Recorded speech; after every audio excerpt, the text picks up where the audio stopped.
Classificação indicativa. Livre para todos os públicos.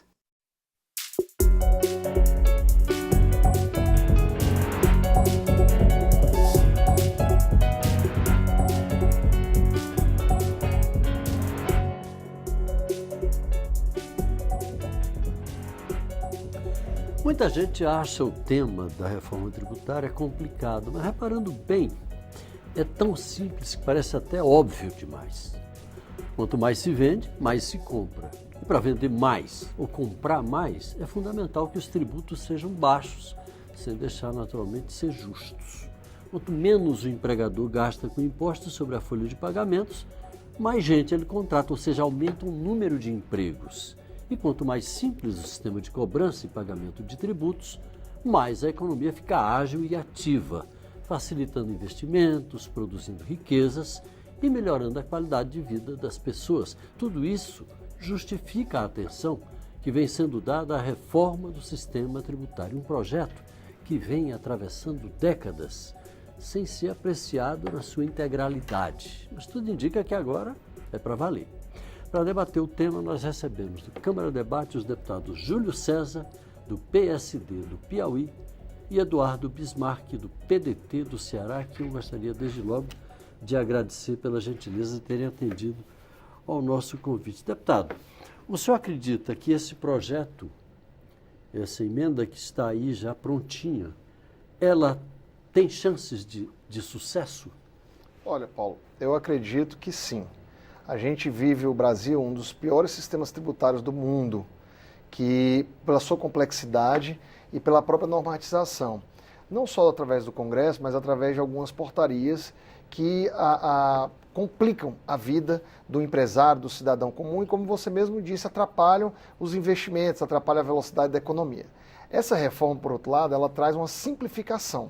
A gente tem visto o governo federal falar que mandaria uma reforma, mas não mandou até o momento e aí o Congresso, usando do seu protagonismo, resgatou uma reforma que já vem tramitando na casa há muitos anos. Iniciativa do deputado Rauli, né? Exatamente, que compila 5 impostos num único imposto, que é o IBS, e coloca uma transição de longo prazo que vai, durante 10 anos, adequar esse novo sistema. Eu acredito que tem boas chances, porque lá na CCJ, que é a Comissão de Constituição e Justiça, ela já foi amplamente aplaudida, é uma reforma que vem sendo amplamente discutida e debatida nos meios acadêmicos e o Congresso espera, isso é uma forma da gente devolver à sociedade uma resposta sobre a nossa preocupação com o sistema tributário do país. Ora, deputado Júlio César, não pode gerar uma certa ciumeira do governo, uma vez que não foi ele a propor essa reforma, uma ciumeira aqui do Congresso? Justamente, como diz o deputado Bismarck, o Congresso assumindo esse protagonismo, num momento delicado como o que vivemos agora? O governo já apresentou várias propostas de reforma tributária. Eu estou aqui desde 95 e tenho acompanhado, inclusive uma a que mais andou, que foi relatada pelo piauiense deputado Mussa Denis. Mas depois teve muitos problemas na divisão do bolo tributário com os estados e municípios, problema do Pacto Federativo.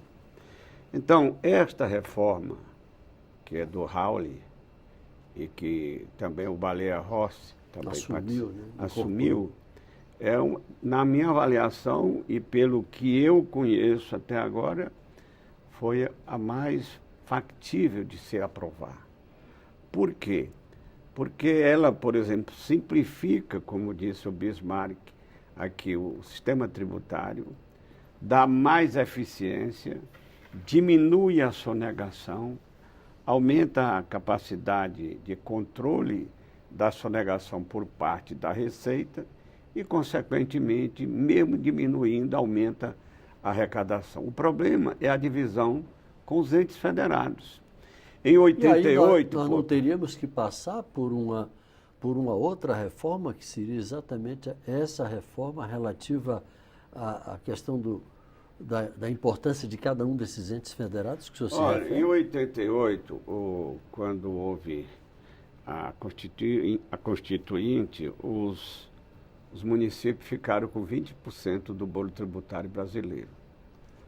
o de competência própria, o de competência do Estado, por exemplo, como o ICMS, e de competência da União, como IPI, Imposto de Renda, que constitui o FPM e o FPE, principalmente.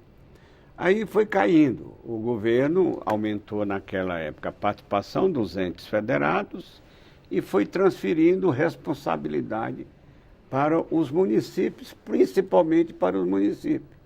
E foi diminuindo a capacidade dele de investir. Hoje os municípios estão quebrados. Enquanto E é porque eles a concentração participam dos tributos está na mão da União. da União. Então, o governo, em campanha, falou em revisão do Pacto Federativo. Na posse, ele falou revisão do Pacto Federativo. E continua falando. Eu, por exemplo, eu apresentei agora para a revisão do Pacto Federativo, eu apresentei uma emenda à reforma da Previdência.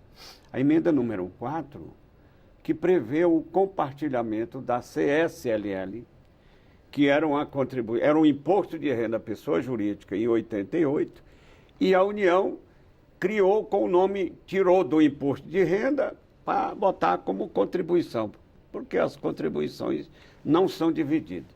O que é que eu fiz? Eu peguei o que arrecadou 78,5 bilhões. Como era imposto de renda no passado, eu estou propondo compartilhar pelo mesmo critério que existe hoje, do FPM e do FPE. Eu já mostrei para o presidente da República, mostrei as contas, quanto cada estado ganha do FPM, quanto vai para os municípios de todos os estados brasileiros. Há uma divisão correta, o estado que mais vai ficar é o Minas Gerais, São Paulo, os estados mais ricos, mas é importante para o Nordeste. Pois é, eu gostaria de ouvir do deputado Balia sobre essa, vamos dizer assim, deputado Bismarck, sobre essa proposta, até porque se implica em modificação do Pacto Federativo, aí a gente vai ter que entrar muito mais profundamente na discussão desses temas, né? Exatamente. Esse assunto do Pacto Federativo é um assunto muito pertinente no meu mandato. Eu sou coordenador da Frente pelo Pacto Federativo. Tanto eu quanto meu colega somos deputados municipalistas, ele é coordenador da Frente Parlamentar do Nordeste, né? E a gente tem lutado muito para uma revisão do Pacto Federativo. No entanto, essa reforma, ela não entra muito, essa reforma, ela, apesar de ser muito boa, ela não ingressa muito na questão do pacto. Eu acho que a segunda reforma que virá ainda do governo, um segundo momento, a gente vai ter que entrar mais nesses detalhes. Essa reforma, ela unifica alguns impostos. O ISS é um imposto municipal, que é um dos que está incluído nessa reforma, certo? E ela distribui para o município aquilo que foi recolhido de ISS. E a compensação dos estados com a questão do ICMS, isso tudo está previsto na transição. Há ainda um outro imposto que fará a compensação disso, mesmo após os 10 anos da transição, pelos próximos 50. Qual que é a inteligência dessa reforma? Quando ela unifica esse tanto de imposto, ela evita que o contribuinte, que nesse caso aí, na maioria das vezes é o grande empresário, ele pague vários boletos. Ela unifica todas as faturas num único boleto. E reduz esse cipoal, essa burocracia toda reduz também. A burocracia e reduz a sonegação. E aí ela aumenta a arrecadação. Porque hoje o empresário ele pode decidir se ele vai arrecadar alguns impostos. Por exemplo, o CSLL, entendeu? Agora, na hora que ele unifica isso tudo, ele tem uma obrigação de pagar. E as distorções e as eventuais alíquotas de IBS serão decididas pelo Estado. Isenções continuam sendo definidas pelo CONFAZ, que é o Conselho dos Secretários de Fazenda, que tem que aprovar por unanimidade um benefício fiscal. Mas as alíquotas de cada Estado vão ser feitas ao longo desses anos pelos próprios Estados. Mas é uma crítica muito grande justamente a essas isenções. Como é que o senhor vê isso, deputado Júlio César? As isenções maiores são no provoca ICMS. Um debate enorme aqui na Câmara, a gente acompanha isso há muito tempo. Eu já vi várias contas de isenção dos estados. Mais de 100 bilhões de reais. O estado que mais dá isenção é aqui Goiás, é Brasília, e o Tocantins. Alguns estados, por que eles dão isenções? para atrair o investimento. Porque se não tiver esse estímulo para ele ir para lá, eles vão tudo ficar no sul e sudeste. As isenções são para atrair o investimento. Então está sendo proibido. E aquelas isenções que foram concedidas no passado, ela tem um prazo para viger, depois deixa de existir. Então, o grande problema do nosso país é essa desigualdade regionais que existe no país. Por exemplo, em 1939, o Nordeste tinha 17% do PIB brasileiro. Em 2016 chegou a 14%. Está caindo, está caindo, está caindo. Continua caindo? Continua caindo, está caindo. O PIB do Nordeste, 16, 17 e 18, tudo foi menor do que a média nacional. E nós tivemos anos que foi maior. Por quê? Estão acabando com todos os órgãos do Nordeste. Por exemplo, a Sudene. Tinha o Finó, tinha a Sudan, o Finam. Para atrair investimentos. Finó, com a isenção do imposto de renda. É o Fundo de Investimento do Nordeste. Do Nordeste. Agora, nós mantivemos só do imposto de renda da própria empresa, ela pode reinvestir no Nordeste, mas tem que ter previsão. Foi sancionado agora dia 3 de janeiro, depois do orçamento. Não tem previsão orçamentária.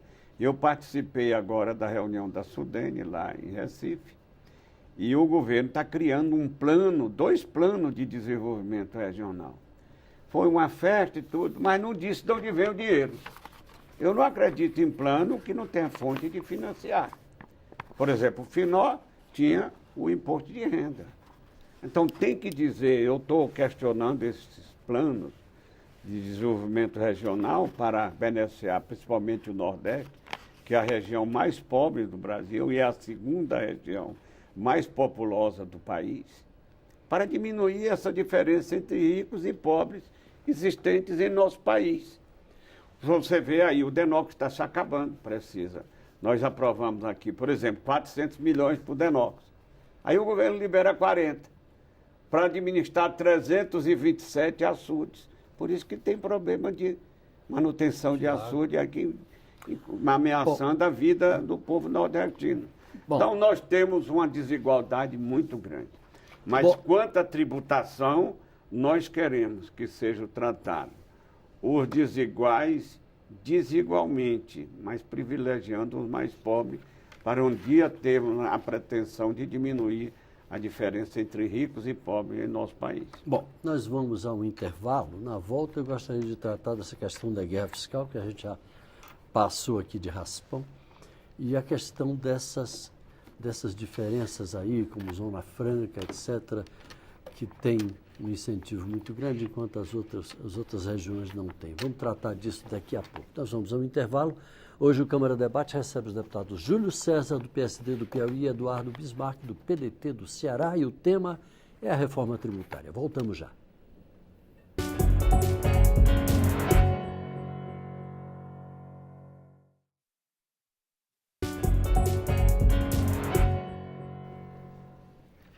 Estamos de volta com o Câmara Debate, que hoje discute a reforma tributária. Nós recebemos os deputados Júlio César, do PSD do Piauí, e Eduardo Bismarck, do PDT do Ceará. E agora eu queria falar um pouco dessa questão, o deputado Júlio César tocou um pouco ali, que é a questão da guerra fiscal.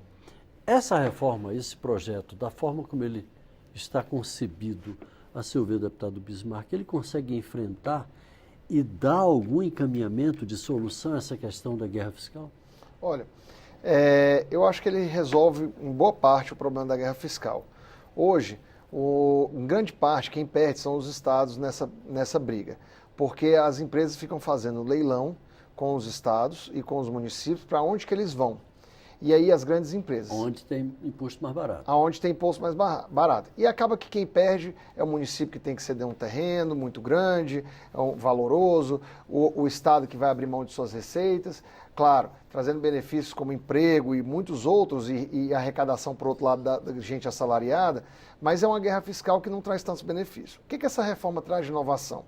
Os estados e municípios, por exemplo, o estado com seu ICMS e o município com ISS, eles vão definir alíquotas. E essas alíquotas, elas terão parâmetros. E ele vai poder colocar a alíquota um pouco acima ou um pouco abaixo, mas sem dar a isenção total para aquela alíquota. Então, ele vai definir os critérios da alíquota dele para cada... Vai ter uma margem, não vai passar daquela margem. Nem ele vai poder dar muito abaixo, nem vai poder exagerar. dar acima, entendeu? Vai ter um mínimo e um máximo, por setor, inclusive. Então, essa alíquota vai parametrizar e diminuir essa guerra fiscal. Uma eventual isenção fiscal, ela vai continuar tendo que passar pelo CONFAZ, que é o Conselho do Secretário de Fazenda. Mas vai diminuir muito a guerra fiscal e, como eu disse, será uma transição de 10 anos que, ao longo dela, vai ter um imposto que é um imposto seletivo, que vai acabar com essas distorções. Pois é, eu queria saber do deputado Júlio César... O que pretende acabar, desculpe. O tempo de 10 anos não é longo demais para uma situação complicada que o país enfrenta e já vem enfrentando há muito tempo? O problema é que tem muitos incentivos já concedidos. E aí tem que ter um prazo para anular esses incentivos, né? Agora, em relação à reforma tributária, um dos problemas que eu mais bato aqui é do sistema financeiro. O sistema financeiro brasileiro é o mais rentável do mundo. O sistema financeiro brasileiro tem lucro só com tarifas e serviços. Os 5 maiores bancos do Brasil, o Brasil tem 134 bancos. Os 5 maiores têm 84% do mercado. E eles brigam na competição de fatia de mercado, mas se unem na hora de unificar, por exemplo, os encargos ou as tarifas que eles cobram, por exemplo, do cheque especial, do cartão de crédito, dos juros mesmo, para pessoa física, para pessoa jurídica, eles se unem. É mais ou menos igual. Como é que pode? Quem até usa a expressão cartelização dos bancos. Cartelização dos bancos. Como é que pode? Nós estamos numa das maiores crises e os bancos aumentando o seu lucro. Por exemplo, os 5 maiores bancos, eles lucraram perto de 40 bilhões só com tarifas e serviços no ano passado. Tarifas e serviços. Quer dizer, se não emprestar 1 centavo a ninguém, eles ganham. E outra coisa, eles tinham mais de 400 mil empregados, 415. Cada dia mais, pela modernização, pela informatização, vão diminuindo o número de empregos, acho que hoje já tem 380, 390, e aumentando o seu lucro. Então, esta reforma tributária tem que bater naquele que mais tem privilégio no Brasil, que é o sistema financeiro.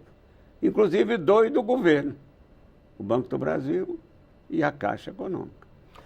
Deputado, além desse novo imposto que unifica, o senhor também concorda com a necessidade de um imposto parecido com a CPMF? Olha, eu discordo. Que durante muito tempo foi combatida, mas a gente que até hoje entende ela como necessária, porque ela é quase que impositiva, não é um imposto que você vai cobrar, ele é automático, o pagamento dele é automático? Eu discordo totalmente da CPMF, a não ser que a gente tenha uma forma de desoneração em outra ponta. Para o cidadão comum, às vezes, a CPMF pode não representar tanto do salário dele, mas é horrível, porque ele perde uma parte dos rendimentos dele. Agora, para o empresário, ela é muito pior, porque o empresário ele precisa fazer várias transações, às vezes de dinheiro indo e vindo o dia inteiro, que ele paga sobre o mesmo dinheiro que ele recebeu, ele paga 4, 5 CPMFs. Então, para mim, é um imposto que ele é muito pernicioso dentro da nossa economia.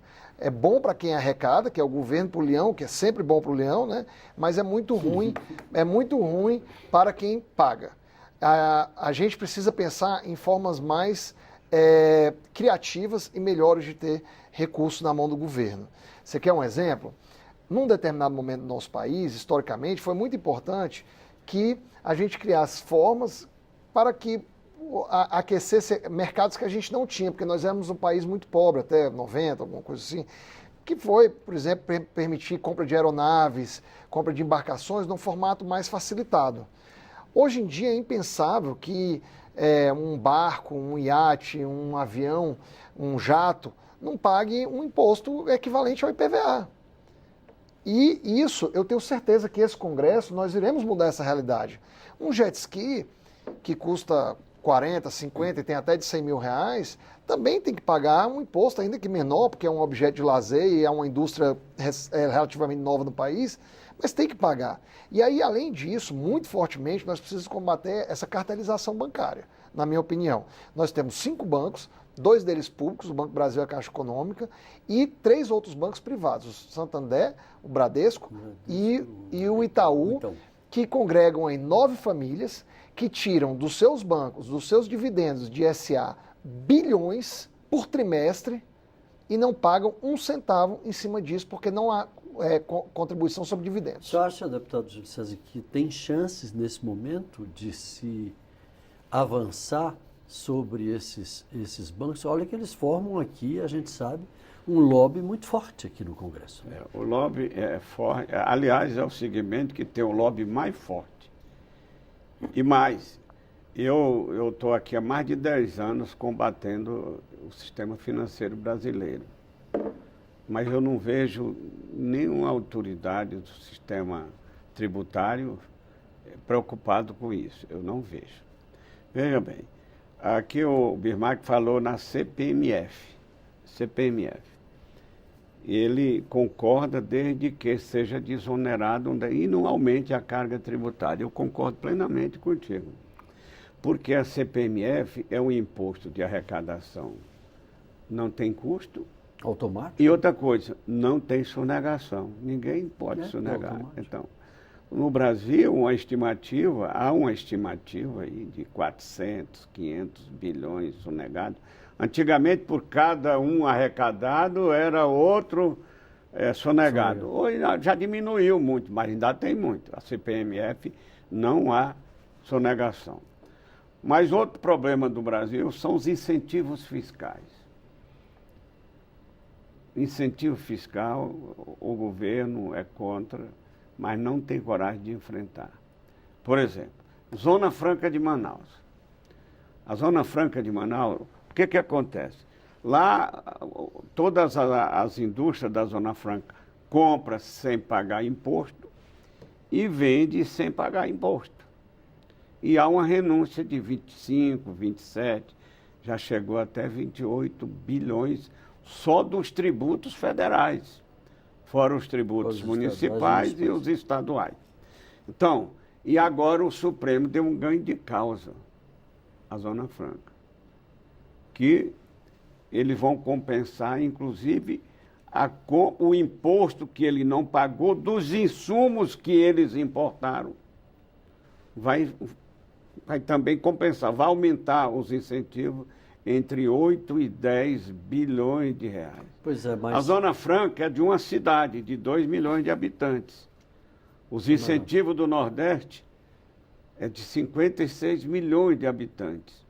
Lá já está uma renda per capita, por conta de excesso de privilégio, bem acima da média nacional. Nós estamos abaixo da média, menos da metade da média nacional. Pois é, mas então, eu queria ouvir... São privilégios que ninguém quer enfrentar, Pois é, Eles são contra, mas não querem enfrentar. Eu já falei isso até para o presidente da República.